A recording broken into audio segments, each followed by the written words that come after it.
Kadalasan unappreciated or neglected.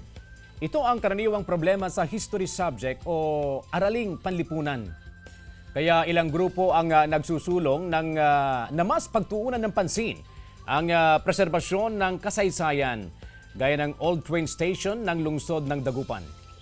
At para pagkwentuhan yan on a holiday, magkakasama natin ang isang cultural heritage advocate, si Ginoong Rex Katubig. Sir, good morning. Welcome to Mornings with GMA Regional TV. Good morning, CJ. At salamat sa pagtanggap sa amin dito sa GMA. All right. Take us back to 1892. 1892. Okay. So sumahin natin. 2023 ngayon, 1892. That's 131 years ago. That's right. Oo. May history na, may mathematics pa, no? 131 years ago, ito yung pag-open ng Ferrocarril de Manila Dagupan. All right. Ito yung pinagawa nilang railway line ng Spain para mag-open yung corridor from Manila to the north. And ang terminal ay itong Dagupan. Kaya nga tinawag na Ferrocarril de Manila Dagupan. Ang importansya nito ay ito ang nag-open ng corridors of commerce and progress for the city. Okay. Kasi mas madaling nadala sa labas ng mga komersyante natin ang kanilang mga produkto. Okay. At the same time, yung mga tagalabas naman sa Kapitolyo, sa Bulacan, sa Pampanga, na ipasok din nilang mas madali ang kanilang mga produkto sa Dagupan. Not only ang kanilang mga produkto, kundi ang kanilang mga kaugalian. Okay. Kaya, so diretso yun, Sir Rex, ano? that's right. Oo. From Metro Manila hanggang dito sa atin. That's correct. Okay. At yun ang nagsemento, strengthen the role of Dagupan as the hub of culture, trade and commerce sa north. Okay, paano nito hinubog yung kasalukuyang Dagupan City ngayon? Well, dahil sa pag-open nga ng corridors of progress na ito, naging mas progresibo ang Dagupan. Naging melting pot kasi nga na mas nakapasok yung mga ibang mga taga-ibang probinsya at nadala nila yung kanilang mga kultura din.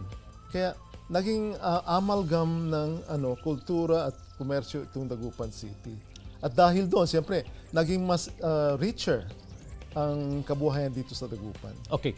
Bukod po sa PNR site, ano pa ba yung ibang historical site na pinagtutuunan nyo ng pansin ngayon? Actually, marami. Ang isa dito ay yung HE Building sa West Central Elementary School na naging headquarters ni General MacArthur. Okay. General Douglas MacArthur. Doon siya natira ng a month or two habang siya nagpaplano ng pag-liberate ng Luzon sa mga Japanese forces. Parang napakasok ko na yun kasi nakita ko pa yung bathtub niya dun eh. Yes, nandun yun. Yeah. So, importante yun kasi diyan siya natira at saka that also reinforces the fact that dito siya naglanding sa Bunuan. Kasi maraming contention, sabi nila sa Lingayen. Pero maraming makapagsasabi, maraming mga witnesses, unfortunately mga patay na sila, na sa Bunuan actually siya naglanding. In fact, may mga picture pa siya na naglalakad sa downtown Dagupan. So, yun. Ang isa pa ay yung Franklin Bridge sa may... Franklin Bridge? Yeah, Poblacion Oeste. Itong bridge na ito ay naging lifeline ng Dagupan towards the western towns. Okay. At ito ay isang engineering marvel kasi during that time, meron siyang... Pero buo pa rin sa Rex? Hindi na, remnant na lang. Okay. Kasi noong 1935, nagkaroon ng big flood at ito ay na-wash out. Hindi lang ito, kundi mayroong isang eskwelahan doon sa kabilang ibayo, sa may Kalmay, kasi papuntang Kalmay yun eh. Okay. Yung Colegio de San Alberto Magno, kasi ang naging eskwelahan ng mga leaders, prominenteng tao at leaders dito sa Dagupan, Pangasinan at Karatig Bayan. Nawala din yun, na-wash out din yun. So, going back, it's an engineering marvel kasi sa gitna ng bridge na yun, semento yun, yung gitna niya pwedeng mag-open para makadaan yung mga toll sailboats. So, imagine, during that time, 1900s, pwede nang ganun yun. Okay.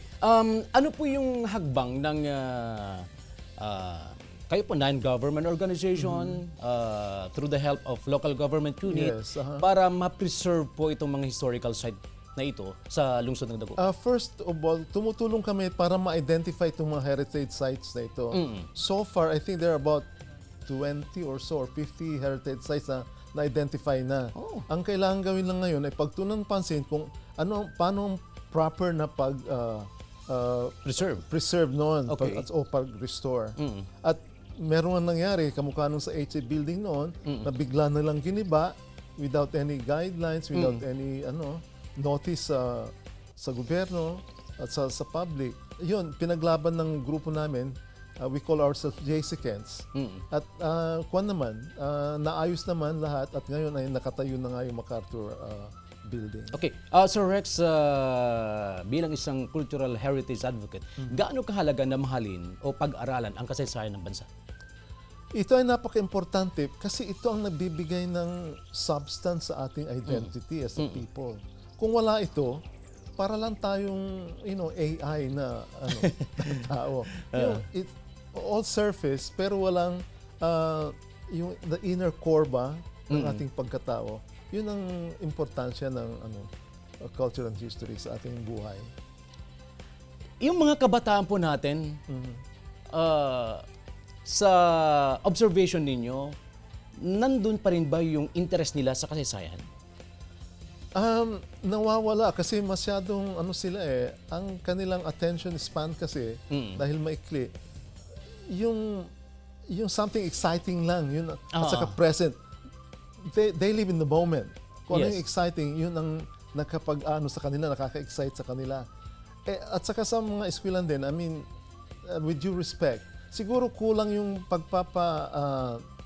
pagre-relay sa kanila ng information about yung kahalagaan ng history. Okay. Kaya kung sana ang eskwelahan, tapos media, palakasin para ma-reinforce itong maipakilala sa kanila kung ano itong mga kasaysayan na ito.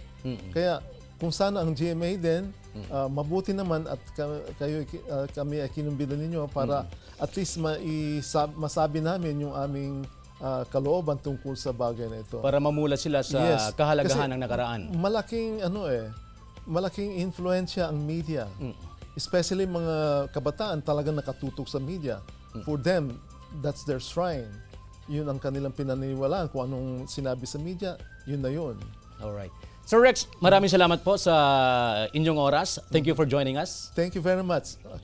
Salamat sa GMA at more power to you. Salamat po sa mga kalaman. Okay. Thank you.